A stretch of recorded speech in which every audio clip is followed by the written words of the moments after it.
يضلل فلا هادي له أشهد أن لا إله إلا الله وحده لا شريك له أشهد أن محمدا عبده ورسوله اللهم صل على محمد وعلى آل محمد كما صليت على إبراهيم وعلى آل إبراهيم إنك حميد مجيد اللهم بارك على محمد وعلى آل محمد كما باركت على إبراهيم وعلى آل إبراهيم إنك حميد مجيد أما بعد فإن خير الحديث كتاب الله وخير الهدي هدي محمد صلى الله تعالى عليه وسلم وشر الأمور محدثاتها فإن كل محدثة بدعة وكل بدعة ضلالة وكل ضلالة في النار.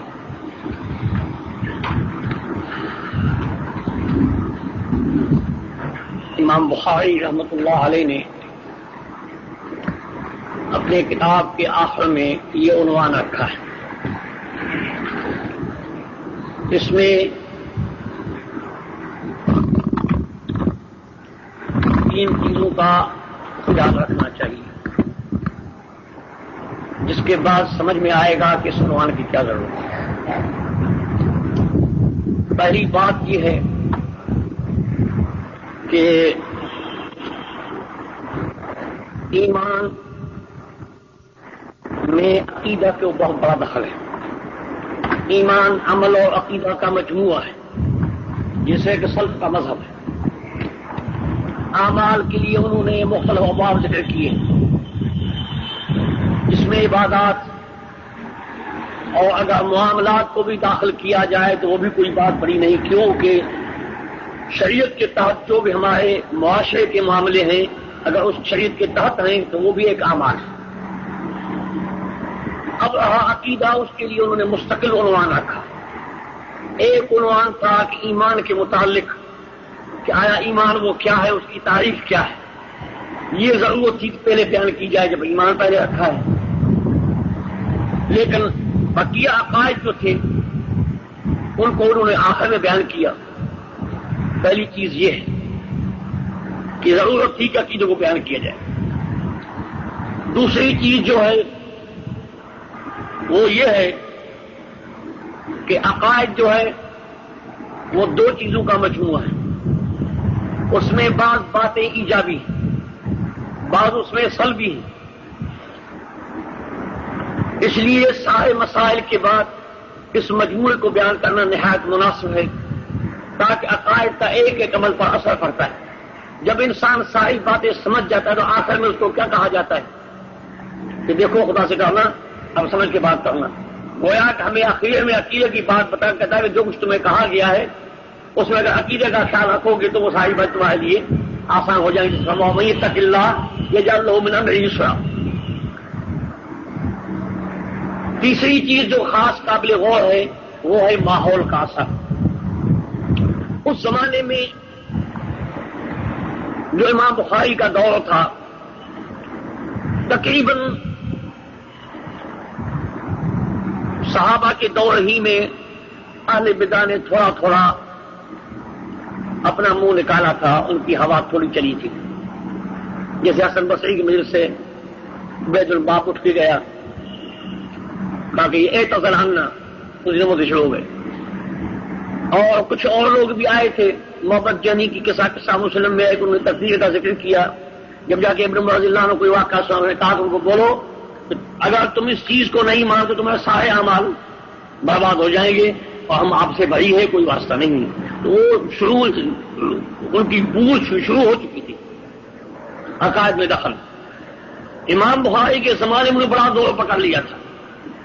اس وقت ایک ہی جماعت تھی, جماعت اہل حدیث. مسلمان صرف حدیث کہلاتے تھے کیونکہ ان کا واسطہ قرآن سنت کے ساتھ اور کسی کے ساتھ نہیں تھا.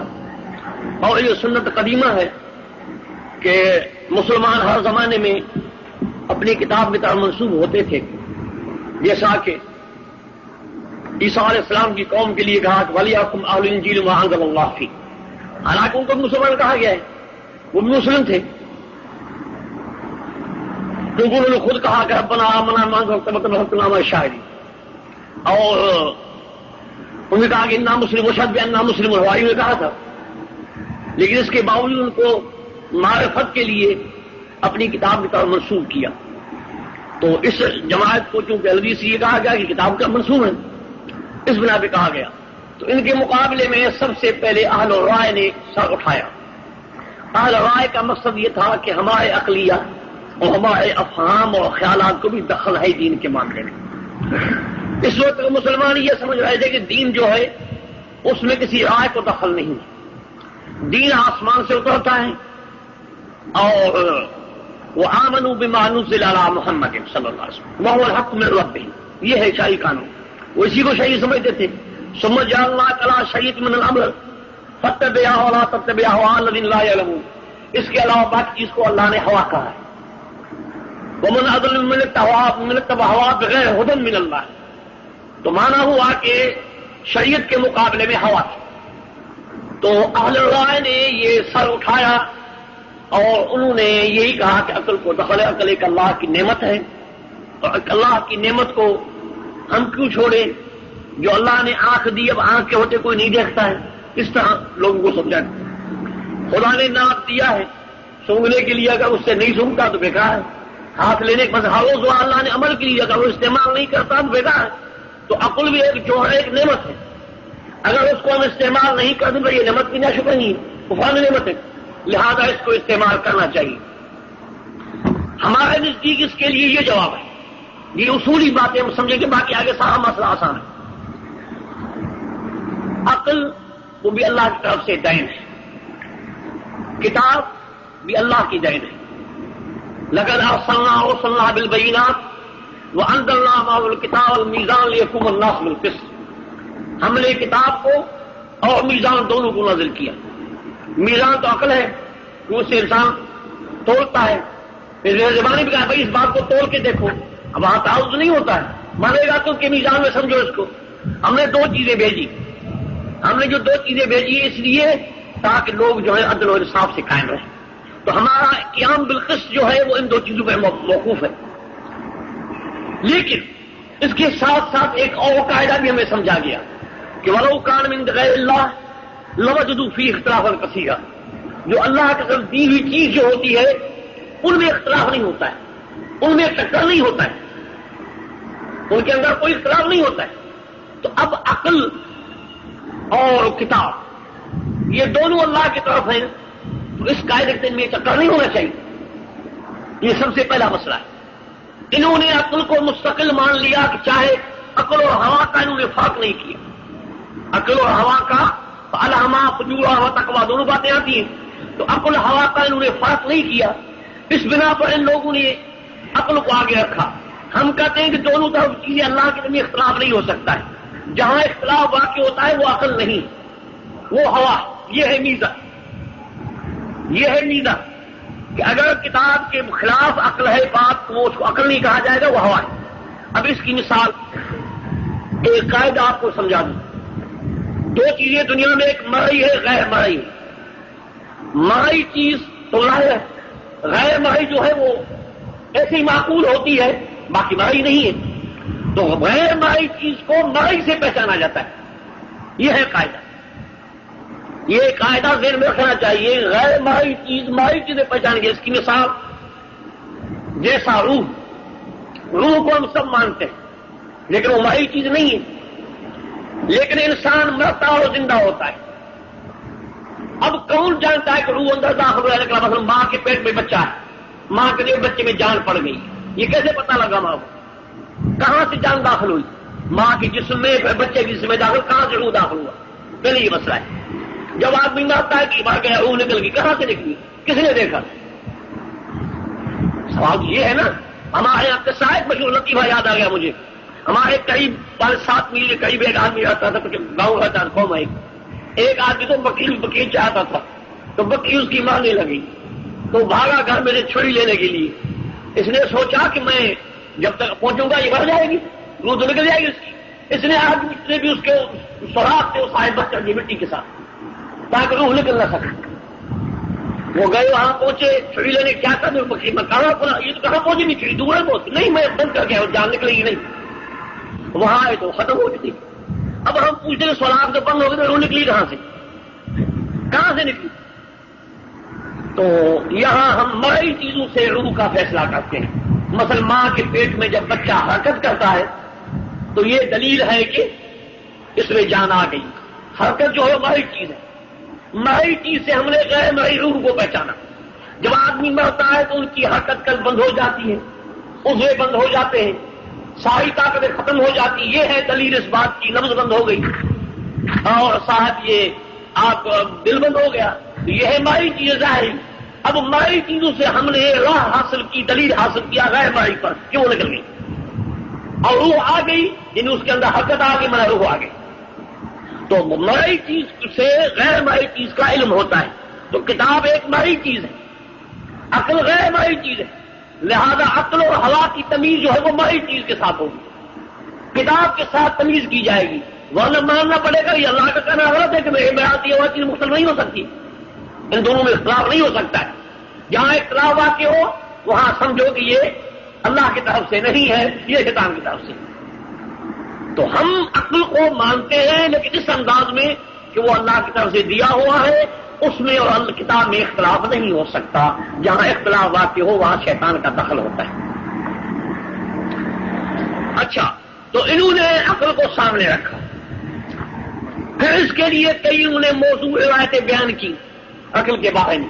حالانکہ جتنی روایتیں سب موضوع روایتیں, کوئی ایک روایت صحیح نہیں اس کے بارے میں.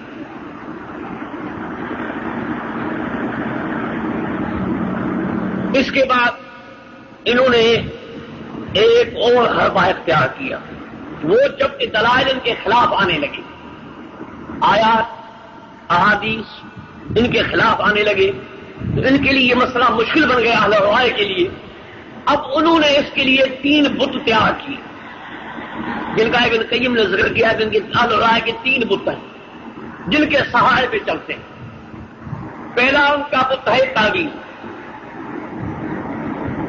کسی معنی لفظ کی تعویل کرتے کہ اس کا یہ مطلب, اس طرح کر کے جان بچا جاتے ہیں.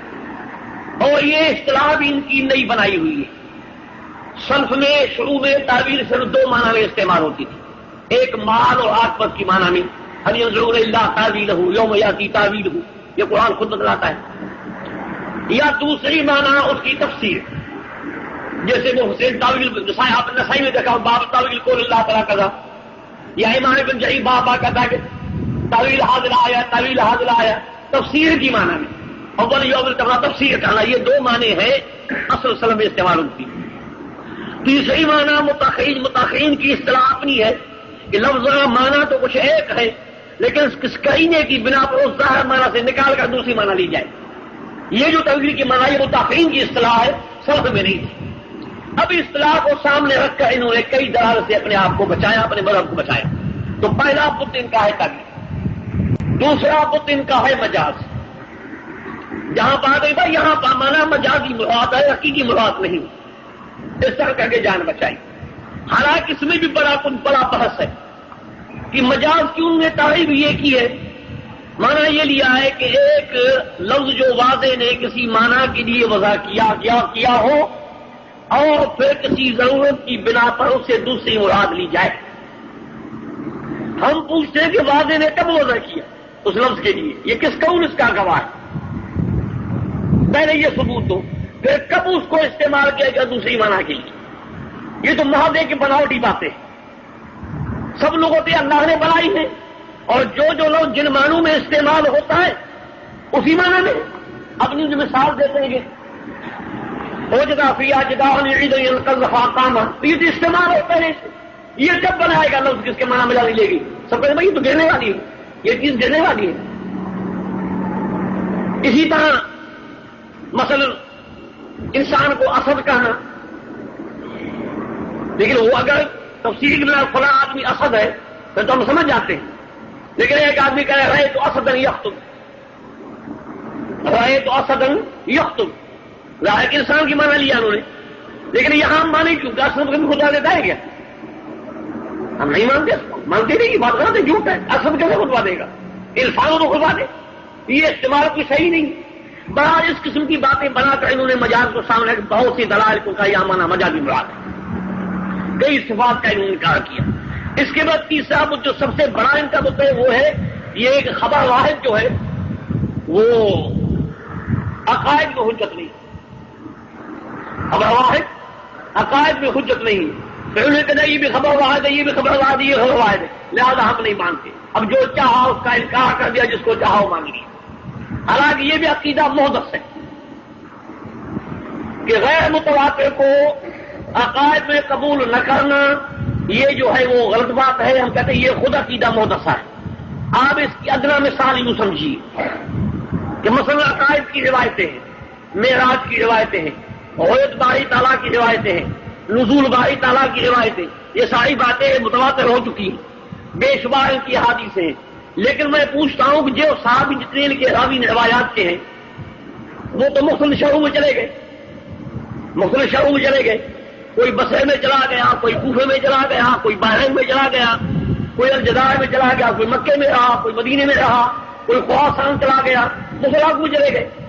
تو وہاں کے لوگوں کو انہوں نے روایت سنائی. ایک صحابی نے روایت سنائی، عہد کی بھی سنائی، کسی نے نزول باری کی سنائی، تو کسی نے معراج کی سنائی. ان سب نے اس کو مان لیا. وہاں تو نہیں کہا گیا کہ کی بات کیوں مانے، اس وقت مطابق واقع کا وجود ہی نہیں تھا. یہ تو بات اس وقت بنی جب ساری روایتیں متفق ہوئی. ایک ہی مسئلے پر 20 30 یا 40 یا 50 صحابہ کی روایتیں ہمارے پاس جمع ہو گئی تو ہم نے کہہ دیا یہ متواتر ہے. اس کے بہت طریقے ہو گئے، لیکن اس وقت یہ تصور ہی نہیں تھا. تو انہوں نے ایک آدمی کو قبول کیسے کر لیا؟ ایک صحابی نے ایک جماعت کو ساتھ سنا لیا ایک شہر میں جا کے، انہوں نے اس کو مان لیا، عقیدہ رکھ لیا.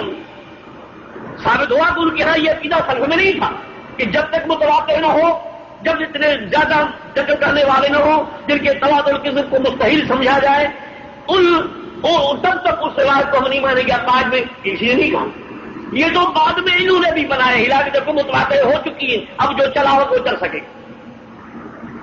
سمجھو، یہ ایک انہوں نے اختلاف کیا ہے اس اصول سے، قاعدے سے کہ اختلاف کیا ہے انہوں نے کہ بس کہہ دیا کہ ہم نہیں مانتے. اور اکثر سارے مانتے تھے.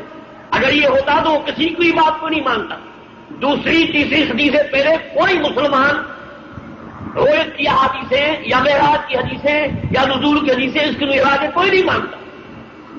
اور یہی وہی بات وہ پہلے کیوں مانتے تھے؟ مناؤں کیا یہ تصور نہیں تھا، یہ بات کا تصور نکالا ہوا ہے، لہذا یہ ہے غلط. تو ان قسم کی جو باتیں ان کی تھیں تو ماحول ایسا تھا کہ ان لوگوں نے کئی اپنے عقائد نکالے. پھر انہوں نے اللہ کی صفات میں طرح طرح کی جو ہے وہ باتیں شروع کر دی. کئی باتوں کا انکار کیا، ضروریات دین کا. مثلا صفات باری میں بعض لوگوں نے انکار کیا، بعض لوگوں نے اس کو رد کیا، یا بعض لوگوں کی تعویل کی بات آ گیا تھی. اسی طرح ان لوگوں نے عہد باری تعالیٰ کا بھی انکار کیا، نزول باری کا بھی انکار کیا، اور ساتھ جنت اور دوزخ کے پیدا ہونے کا بھی انکار کیا. یہ مخلوق نہیں، حالانکہ یہ پہلے بیان ہو چکا ہے، کتاب القیامہ فتنہ وغیرہ بیان ہو چکا ہے. تو انہوں نے انکار کیا اس چیز کا. تو اس طرح لوگوں کے اندر بے دینی پھیلی، یعنی ایک غیر طریق سے لا دین دلوں میں آنا شروع کر دیا لوگوں لانا لانے. کیوں کہ جب جنتوں پہ دوزخ کا انکار کیا تو مانا سارا قرآن جو ڈرامہ ہو گیا. جب جنت اور لا پیدا کی ہوئی چیز نہیں ہے تو سارا قرآن ڈرامہ ہے. جو سنا ہے ان کے اندر یہ نہریں بھی ہیں، یہ چیزیں بھی ہیں، یہ اس قسم کے فروٹ بھی ہیں، اس قسم کی عورتیں بھی ہیں، اس قسم کی نعمتیں بھی ہیں، ساری باتیں ان کے اندر بنی ہوئی ہیں. یہ تو سارا ڈرامہ ہو گیا. دو لوگوں نے اتنی بار آگ ان کی اتنی تیز ہے، ان کے اندر پانی اتنا گرم ہے، ان کے اندر یہ چیزیں ہیں، یہ درخت ہیں، یہ چیزیں، یہ سارا ڈرامہ ہو گیا. اور اکثر ایسا قرآن کا اسی معاملے میں ہے تو سارا ڈرامہ ہوگا، حقیقت تو نہیں رہی. تو جب ڈرامہ ہوگا تو اس سے ایمان لانا کوئی فرضی نہیں ہوا. وہی لوگ کی چیز ہے، اپنا دل بہلانے کے ہم لاہور پر لیتے. جبھی قرآن نے اس کو لقد کان فی قصص میں عبرۃ للباب ماں کال حدیث یفترا ولکن تصدیق بیان دے تو تفصیل کل شیء ورحمۃ لقوم یؤمنون. ڈرامہ نہیں، حقیقت. انہوں نے اس کو ڈرامہ بنا لیا. تو یہ ایک داعیت کا سبق تھا. اللہ کی صفات کا انکار کرنا پھر تو ختم ہو گیا. اب دیکھیے نا، جیسے آپ کے عام فقہاء کا بھی یہ عقیدہ ہے کہ اللہ کے لیے نہ فوق کہو، نہ تحت کہو، نہ یمین کہو، نہ یسار کہو، نہ قدام کہو، نہ خلق و جہاد سے کا انکار کرو.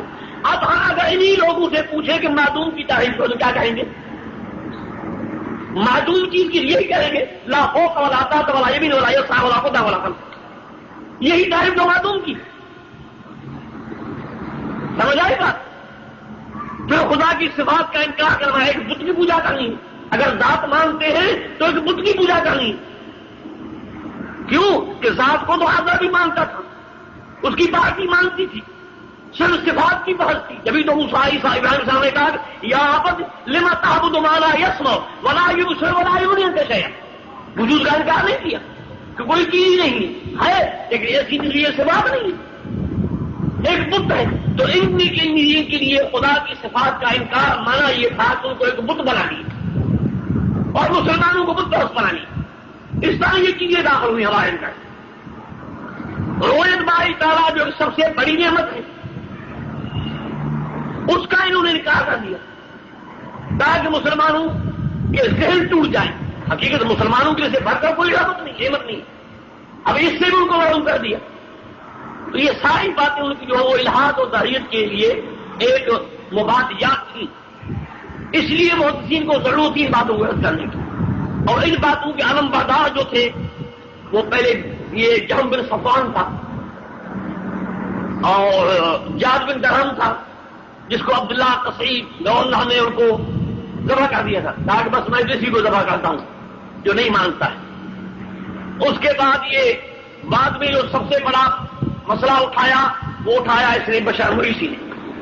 دوسری بات ان کی تھی کلام اللہ کے بابت کہ کلام اللہ قرآن جو ہے وہ کلام اللہ نہیں، یہ قرآن کلام اللہ نہیں، یہ مخلوق ہے. کلام اللہ وہ یہ جو کلام نفسی ہے. یہاں انہوں نے یہ بات پیش کی کلام نفسی جو ہے ہم کہتے ہیں اس لیے کہ صفت کلام جو ہے وہ صفت ہے، صفت موصوف کے ساتھ متصل ہوتی ہے، صفت موصوف سے الگ نہیں ہو سکتی ہے. تو پھر یہ کلام یہاں سے آیا، لہذا یہ کلام حالانکہ یہ بات غلط ہے. اب یہاں آپ ٹائپ کر رہے ہیں، میں یہاں بیٹھا ہوں، اب اس کو آپ ہندوستان لے جائیں وہاں یہ آواز ہوگی یا نہیں ہوگی؟ تو یہ صفت موصوف سے کیسے الگ ہوگی؟ دنیا کی عقلیات نے نکالوں کو رد کر دیا. یہ بات غلط، یہ کیسے الگ ہوگی صفت موصوف سے؟ وہی آواز، حالانکہ وہاں تو صوت دوسرا، الفاظ وہی آواز دوسرا ہے. تو اس طرح انہوں نے قرآن کو مخلوق کہا. تو اس کے بعد اس فتنے کو جو اٹھایا وہ بشر مریسی نے اٹھایا. بشر مریسی، بشر غیاث مریسی امام ابو یوسف کا شاگرد تھا. انہوں نے بڑا فتنہ شروع کر دیا. مامون کے دور میں اس کو بڑی قوت مل گئی، شوقت مل گئی. انہوں نے یہ مسئلے چلائے سب قسم کے. یہ رویت باری کا تعالیٰ کا انکار کرنا، نزول کا انکار کرنا، معراج کا انکار کرنا اور جناب قرآن کو مخلوق کہنا، یہ ساری چیزیں انہوں نے چلائی. چنانچہ قرآن کے مخلوق ہونے پر تو انہوں نے اتنا زور چلایا کہ لوگ مارے گئے، قتل کیے جاتے تھے، یہاں تک لوگوں نے مسجدوں میں آنا چھوڑ دیا، جمعے کے لیے مسجد میں بھی نہیں آتے. یہ حالت ہو چکی. پھر وہ عبدالعزیز بن یحییٰ کنانی جو تھا اس کا مناظرہ ہوا اس کے ساتھ مامون کے سامنے. اس پر اس کو زبردست شکل فاس ہوئی جو باقاعدہ کتابی شکل میں چھپی ہے، کتاب الحیدہ کے نام سے چھپی ہوئی ہے. اس میں انہوں نے پورا واقعہ بیان کیا، دلہ بیان کیے ہیں اور ثابت کر دیا ہے. انہوں نے ان کو پکڑا اس بات پر. باقی جب عقلیات پہ آ گئے انہوں نے خود کہا کہ یہ تو قرآن کا حدیث کے سوا بات نہیں کرتا، عقلیات میں بات کرے گا، ابھی میں اس کو منوا لوں. مامون نے کہا یہ بات غلط ہے. ایک آدمی قرآن اور سنت کو پیش کر رہا ہے، ہم اسے کہیں کہ اس کو چھوڑ کر تم نظر ہو کیا پر اصطلاح ہو عقل پہ آ جاؤ، یہ کوئی صحیح نہیں، اس کی دوسرے میں ہو سکتی ہے. تو عبدالعزیز نے کہا کہ امیر العمری اس کو اجازت دیجیے، ابھی پتہ لگ جائے گا. جب یہ تیار ہو چکا ہے اب تو میں اس کو پکڑ دوں گا. کہا کہ بشر تجھے بات کرنی ہے میں کروں، جہاں تم کرو. اس کو بھولا تھا اپنی بات پر. اچھا یہ بتاؤ کہ اللہ تعالیٰ کو تم کہتے ہو قرآن اللہ کا مخلوق ہے؟ کہ ہاں میں کہتا ہوں، اس بات پہ قائم ہوں قائم. اچھا یہ بتاؤ انہوں نے یہ قرآن اپنے اندر پیدا کیا یا کسی دوسرے کے اندر، یا نہ اپنے اندر نہ کسی دوسرے کے اندر؟ تو اس کا جواب نہیں. خلقہ فی نفسی ام فی غیرہ ام لا فی نفسی ولا فی غیرہ؟ اس کا جواب دیں. تو ایسی طرح کیا بات بات کا سر کچھ جواب دو مجھے سوال. اب ادھر ادھر کی باتیں نہیں کرو. مجھے اس سوال جب تم نے خود مجھے کہا کہ تم بات کرو، اب مجھے جواب دینا ہے. 3 بار جو تو آپ کی پیش کر لو، کوئی جواب نہیں. آپ لگا دو. مامون نے کہا بات کیا ہے، کیوں نہیں جواب دیتے؟ کہ یہ ہماری بیکار بات سے بیکار ہے تو جواب دو. پھر اس نے کہا اب تم بتاؤ. یہ نہیں بتائے گا، تم بتاؤ کہ یہ کیوں نہیں بتاتا، اس کا جواب کیوں نہیں دیتا، اس کا جواب کیا ہے؟ تمہارے کہا سے تمہارا مطلب کیا ہے؟ میرے جناب وہ جانتا کہ میں پکڑا گیا. اگر وہ کہتا ہے کہ اللہ نے اپنے اندر پیدا کیا تو اس کا ماننا پڑے گا کہ اس سے قبل خدا ناقص تھا, پہلے اللہ ناقص تھا, اس میں یہ نقص تھا جو اسے پورا کیا, مانا حادث ہوا. اگر کسی دوسرے نے پیدا کیا تو مانا مخلوق کا کلام اللہ کا کلام ہے, پھر حیوان گدھے کتے میرے سب اللہ کا کلام, پھر تو یہ چیزیں ہے. اگر کہو گے کہ نہ اپنے اندر بھی دوسرے کے اندر ہے تو کلام عرض ہے, عرض جو ہے ذات قائم نہیں ہو سکتا کسی اور جسم کے ساتھ, یہ کیسے قائم رہے گا؟ لہٰذا یہ جانتا تھا کہ میں پکڑا کہ انہیں انجام نہیں دیتا. تو اس طرح ان کو یہ باتیں سمجھائیں. اب ان کو شکست ہوئی. اسی مریضی کا واقعہ ہے, جب یہ مرنے لگا, مر گیا, تو محدثین میں سے کوئی اس جنازے نہیں گیا, اس جنازے پر کوئی نہیں گیا. ایک آدمی عبید چھونے تھا, عبید چھونے وہ چلا گیا نماز. جب وہ نماز سے باہر ہوئے تو محدثین سارے اکٹھے ہوئے اس کو ملامت کرنے لگے کہ تم نے یہ کیا کیا, تم کیوں ادھر گئے؟ یہ حبیث تین چیزوں کا انکار کرتے تھے, ضروریات تین تھا.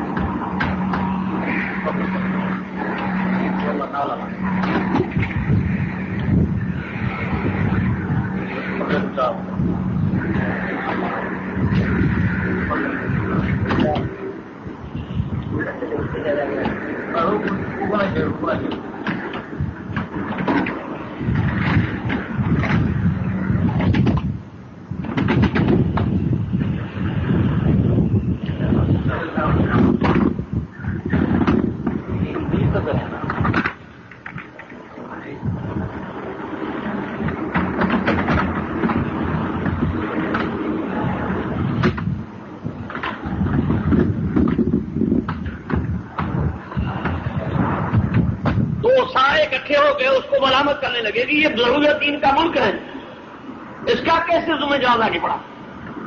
کہا کہ مجھے ملامت کرنے سے پہلے مجھ سے سنو تو صحیح, میں نے کیا جا کے کیا؟ اچھا کیا کیا؟ کہ میں نے تو وہاں جا کے یہ پڑھا, یا اللہ یہ تیرا بندہ تیری رویت کا قائل نہیں, لہذا اپنی رویت سے اسے محروم کرنا.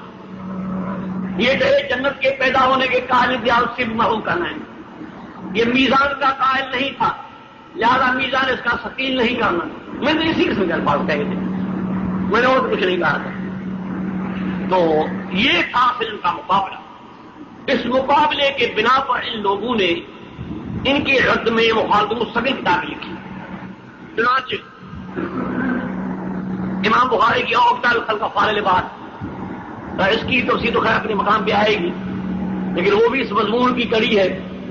اس میں خلق قرآن کے مسئلے کو بیان کیا ہے. تو اس چیز کو اب تک لیتے آئے, اب بھی یہ کہتے ہیں کہ مخلوق قرآن یہ ہے جو ہمارے سامنے ہے, غیر مخلوق وہ ہے جو اس پر ہے. کبھی یہ کلام لفظی ہے. اب جب ان کے سامنے قرآن کی آیت آتی ہے تو فاجعوا حتی یسمع کلام اللہ, اس دنیا کی بات ہے. تو یہ کس کو کہا گیا ہے؟ یہی قرآن کو دوسرا ہے. فاجعوا غیر عدم مشرکین استجاب فاجعوا حتی یسمع کلام اللہ, تو یہی کلام اللہ ہے نا. کہتے ہیں اس کا معنی یہاں صاف کلام اللہ کہا گیا ہے, تو وہاں یہ تعویل کرتے ہیں.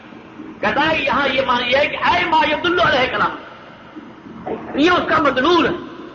اور اسی بنا پر یہ لوگ غیر عربی زبان میں بھی نماز کو جائز کرتے ہیں, جب اصلیہ لفظ نہیں ہے, یہ ہے اس کا مدلول. مدلول ہے تو عربی میں ہو یا پارسیوں کی زبان میں ہو, سندھی میں, اردو میں, کوئی جلم نہیں, بات ایک ہی, تو بات تو نہیں. تو اس طرح ان لوگوں نے ان کا مقابلے کے لیے تصنیفات کی. عبدالرحمن بن حاتم کی کتاب السنت اور کتاب عبد الجہمیہ, احمد بن حنبل کی عبد الجہمیہ, اور کتاب السنت ابو القاسم لالکائی کی, عقائد السلف امام صابونی کی, امام طبرانی کی عبد الجہمیہ کتاب السنہ وغیرہ, یہ عام کتاب امام عبداللہ بن حنبل کتاب السنہ, یہ ساری اس معاملے کے لیے ہے, ان کے عقائد کو رد کرنے کے لیے اور ثابت کرنا ان کا یہ مقصد تھا کہ ہمارا عقیدہ جو وہ قرآن سے مستنبط ہے اور سلف کا عام عمل اسی عقائد پر تھا. ان کو رد کرنے کے لیے اس ضرورت کے بنا پر امام بخاری کو یہ عنوان خاص طور پہ رکھنا پڑا. اچھا, اس کے بعد جو دوسری بات ہے وہ یہ ہے کہ امام بخاری رحمۃ اللہ نے یہ کوشش کی ہے کہ خاص طور اس کتاب میں, حالانکہ اور جب کہیں کرتا ہے, اس کتاب میں ہر بات میں اکثر قرآن کی آیتیں پیش کرتا ہے تاکہ ان کو جواب ملے کہ جن عقائد پہ تمہیں اتحاد کر دو صرف خبر نہیں ہے، قرآن بھی ہے، صرف قرآن خبر نہیں، قرآن بھی ہے۔ اچھا، اور اسی بنا پر بہت محدثین کے اقوال بھی ہیں، جیسے امام بخاری کے شیخ الشیوخ سلام نبی متی کا قول ہے کہ یہ انکار تو کرتے ہیں کہ جہالت جتنے بھی مسائل حدیث میں ہیں وہ سب قرآن اللہ مذکور ہیں، جو عقائد ہیں وہ قرآن نے بیان کیے ہیں۔ اب انہوں نے کہا قرآن پر ہے حدیث پر نہیں، ان کو دراصل ماننا ہی نہیں اس چیز کو، تو یہ سارے مسائل قرآن میں موجود ہیں۔ پہلے لا یکذبون ولکن الظالمین بآیات اللہ یجحدون، تو یہ ہے حقیقت۔ تو اس بنا پر کتاب التوحید ورد الجہمیہ وغیرہم یہاں ذکر کیا۔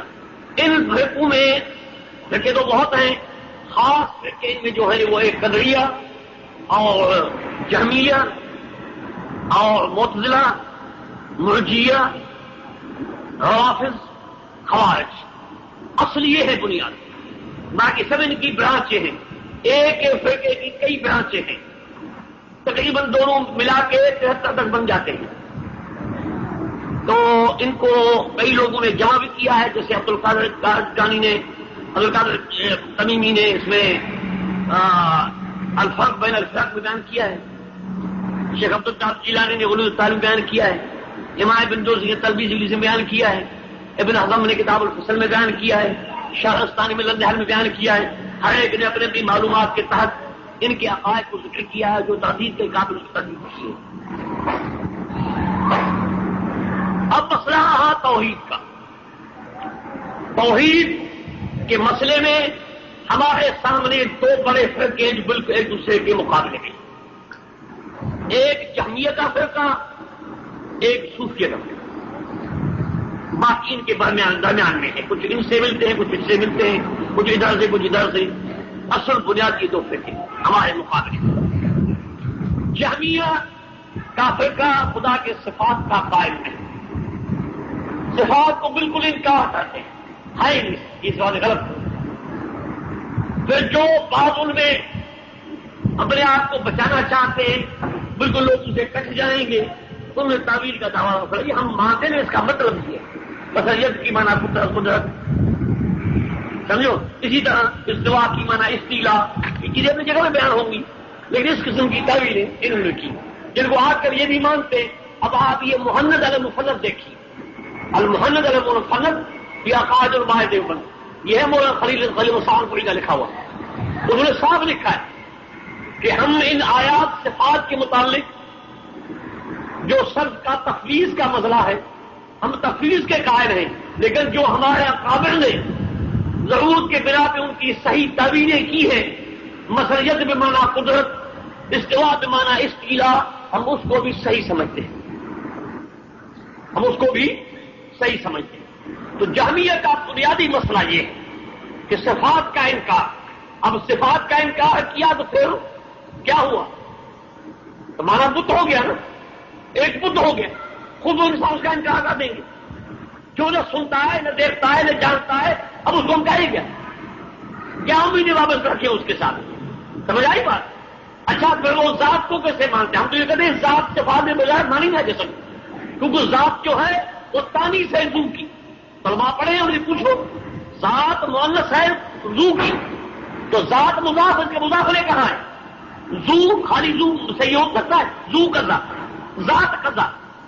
اگر صفات نہیں مطلب ذات کس کی؟ پھر تو ذات بھی نہیں رہی ہے۔ تو اصل ذات جو ہے وہ صفات سے مضاف ہوتی، جب مضافلے کو نہیں مانتے تو مضافلے کا معنی کچھ نہیں، تو پھر زو کا کوئی معنی نہیں۔ اسی طرح تو جہمیہ کا یہ خیال ہے صفات کا بالکل انکار۔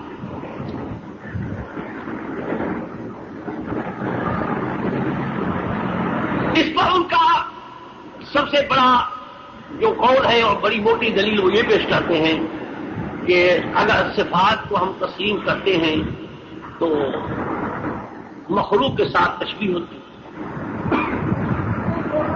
جو وہ چیزیں باتیں ہیں، اگر تشبیہ ہو گئی تو پھر توحید نہیں رہی، اور یہ جڑ ہے اسلام کی، لہذا توحید یہ ہے کہ اس کو اسلام نہ مانیے۔